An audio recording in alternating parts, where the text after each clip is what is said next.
Hi folks, Canadian Prepper here. I wanted to do a video which dealt with the issue of the differences between Canadian prepping and American prepping. This is the Canadian Prepper channel, and I feel I've sort of been neglecting the issue of issues that might be unique to Canadian preppers. So I'd like to just this video will be sort of a launching point for more in-depth videos regarding this matter, but just a general brainstorming / discussion about the differences between Canadian and American preppers. So I think the first off is the climate. So the Canadian climate it's varied, but typically it's much colder. So I think one of the top priorities for Canadian preppers should be, unless you're, in the BC region, in the Okanagan region, or the West Coast, that really is the only escape from the cold weather. I would encourage people to make that their number one priority as to how you're going to survive a winter in Canada. I still have yet to figure out how I would do this. I don't live too far from the tree line, probably about an hour, and by the tree line I mean the boreal forest tree line, which does go across Canada. I currently live in the prairies, so at some point the prairies do turn into boreal forest, and I'm about an hour away from there, so there is an abundant fuel source of wood, but it is a ways away. So looking into heating options would be key. We have little by way of natural disasters in Canada. There is a part of Manitoba and Saskatchewan that is in Tornado Alley. There are some tornadoes, and there have been some massive tornadoes reported in Manitoba, but for the most part, we don't really get too much of that. It's not as common as it is in the United States. We do get lots of hail, lots of rain, storms, general thunderstorms, stuff like that. We don't get any earthquakes. The West Coast is on a fault line. I can't remember exactly what that fault line is called. They are at risk of earthquakes. They're along the Ring of Fire there. And I believe there was an earthquake couple of years ago in Toronto, but it was very, very minute, and I don't think it did really much damage at all. So earthquakes, not much of a big issue. Hurricanes, not much of a big issue. We usually do get the residual effects of the hurricanes. They get that on the Atlantic coast, but for the most part, our main concern for climate is cold weather. So I would encourage everybody to, if you are a Canadian prepper, try to make that your top priority. There's a reason why, it's so populated in California and places like that, because it's warm, and it being warm requires less energy to heat homes, and without natural gas and the grid, essentially, we would be pretty screwed in the cities in winter time. So I've been looking into various options with respect to that, how to design a home so that it conserves heat and uses the heat of the sun, geothermal heating and stuff like that. In terms of the environment in Canada, it's a very varied environment. I think the only biome that we don't have is the tropical biome. We do have boreal forests, as I said before, lots of plains, grasslands.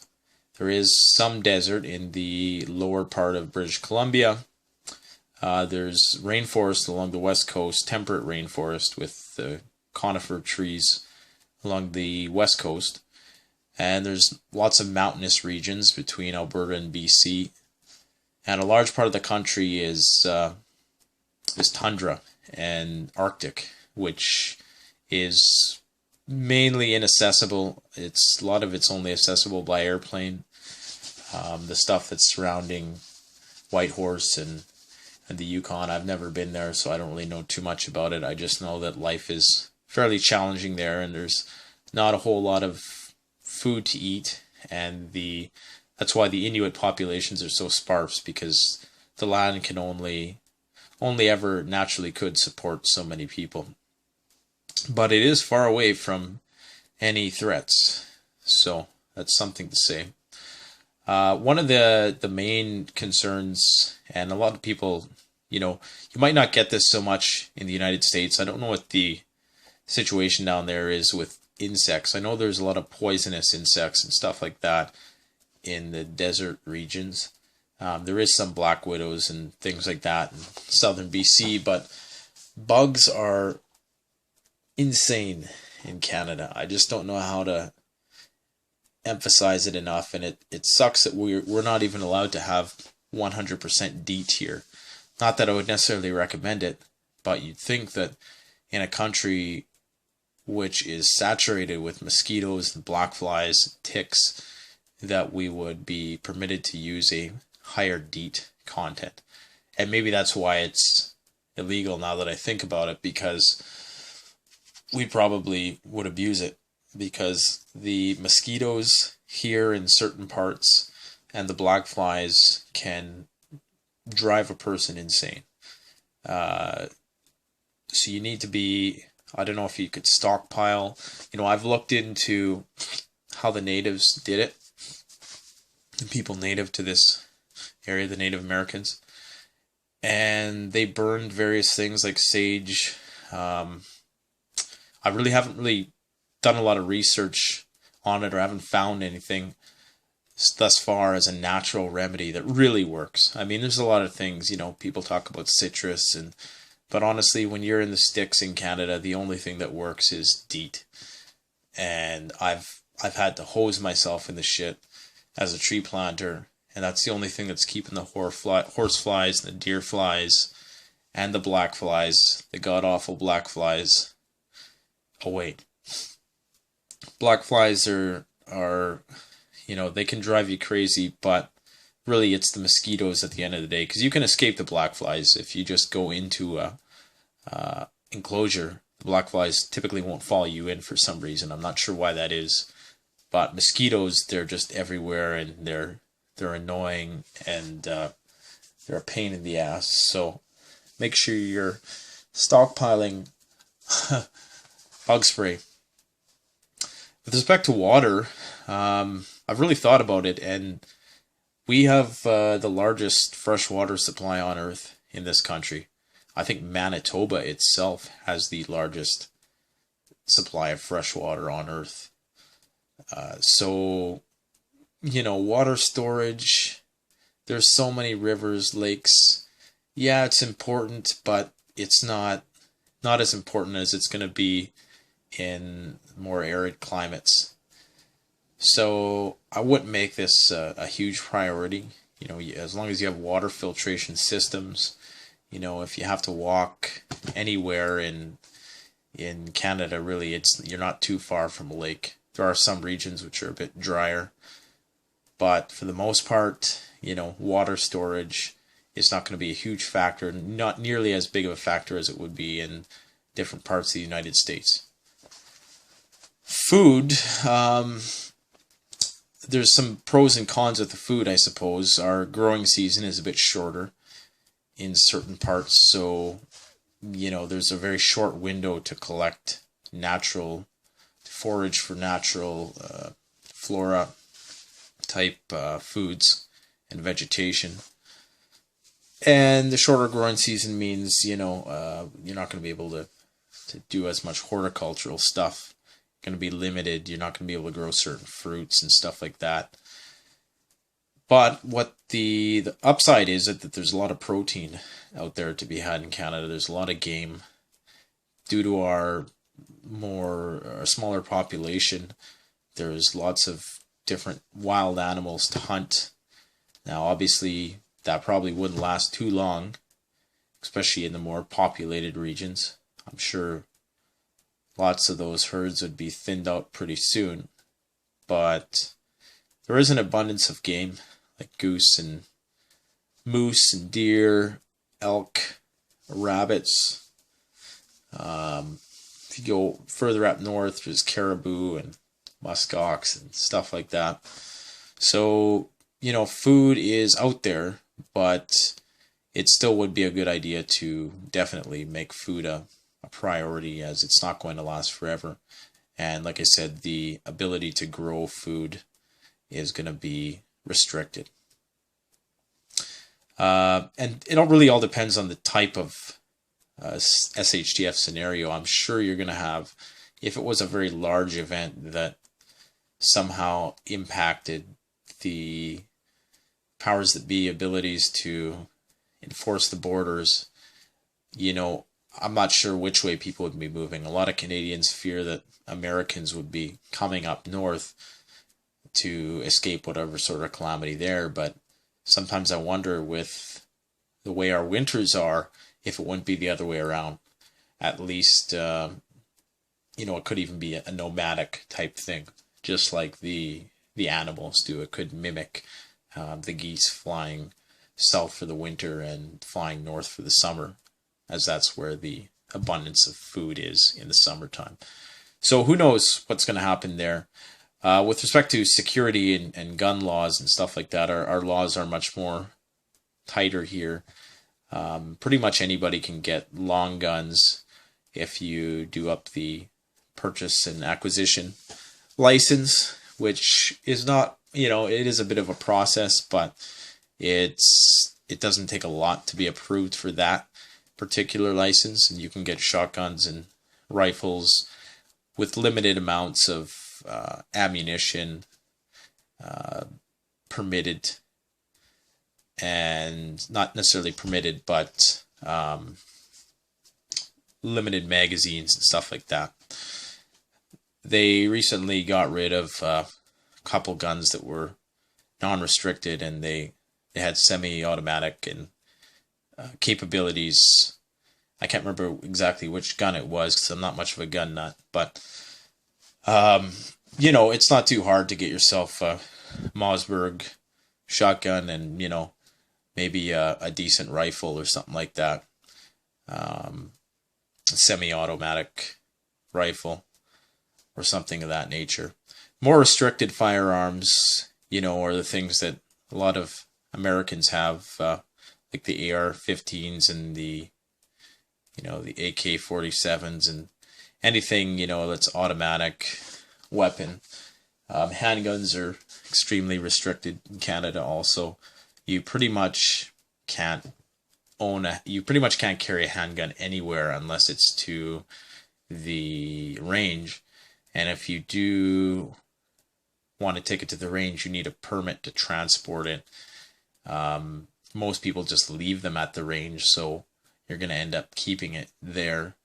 And when you store guns in Canada, they have to be locked up. Certain restricted firearms have to be locked twice behind. The action has to be locked, and then it has to be locked in a place which would withstand significant amount of, breaching.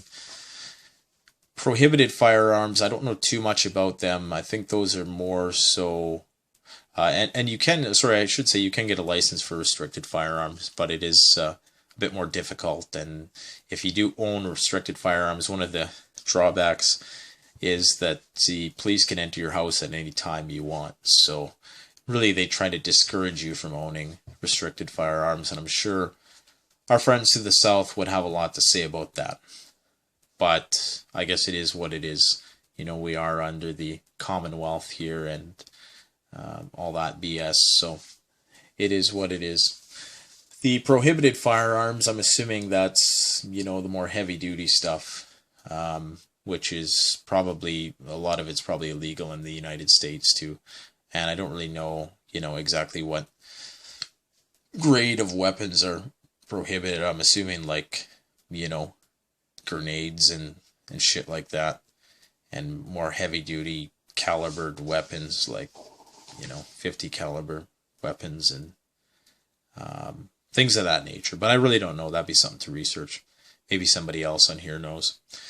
Demographics are a lot different in Canada There are different primary minority groups. There are far more Native American people in Canada, and I believe that this would be an extreme benefit in an SHTF scenario. The First Nations people, as we call them here in Canada, have struggled with the modern, adapting to the modern way of living, and in many cases Canada has a pretty bad history of dealing with First Nations people. And I do believe that many of a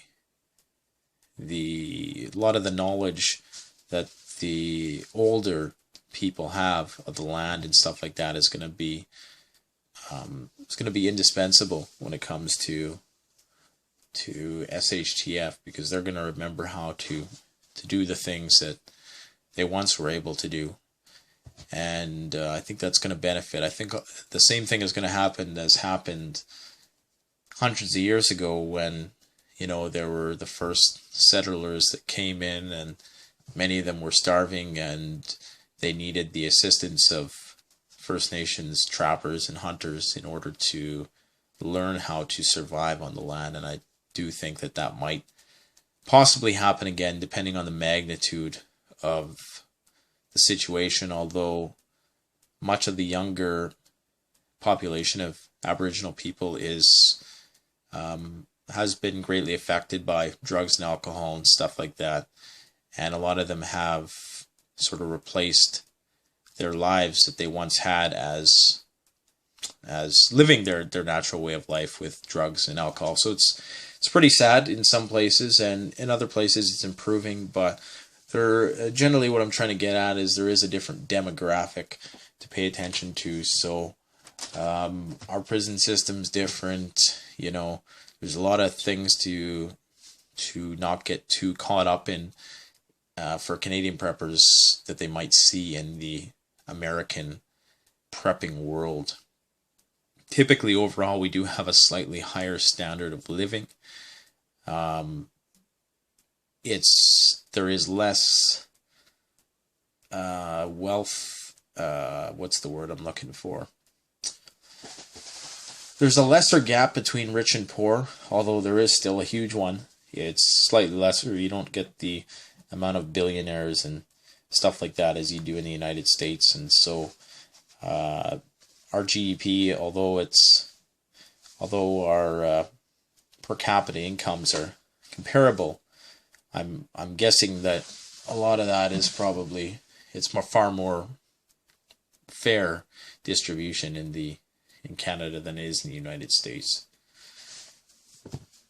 So culturally, we got a variety of different cultures, and depending on where you are, you're going to want to know your culture. On the West Coast, there's far larger Asian populations, and on the East, there's far more mixed.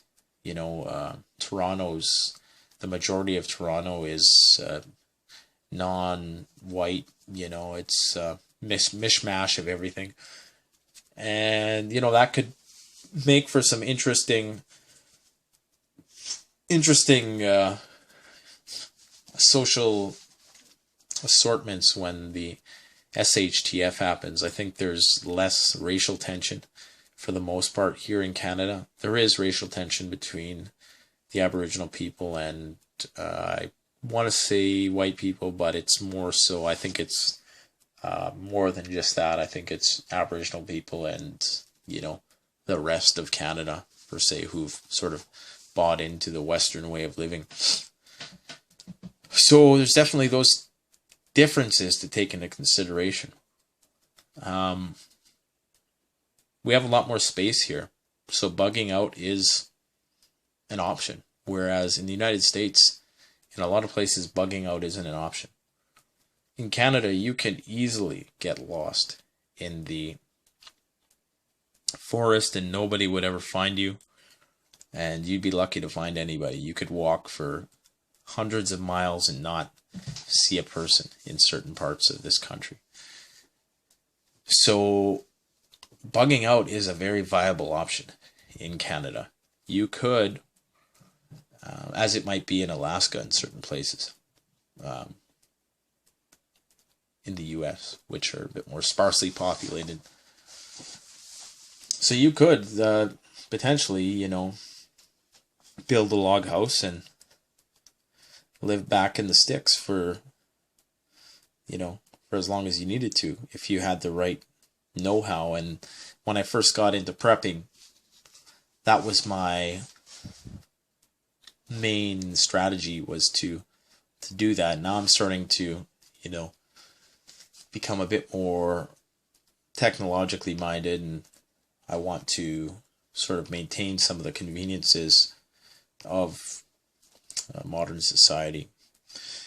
So this is just the start off video of I'm going to be kind of going into all those topics and probably a lot more into more depth as I learn more about them, and I certainly would like to hear other people's insights into prepping in Canada. I've had one subscriber, I can't remember what his name was, but he was telling me about, you know, the topography of Saskatchewan and, you know, various things like that. And I'd like to hear more about that from certain people, like how they might survive within their different regions, should they have to bug out, and how they've sort of strategized around the environmental and climate barriers they might face, things of that nature. So by all means, comment, do you know, reply videos. Please like, subscribe, and share.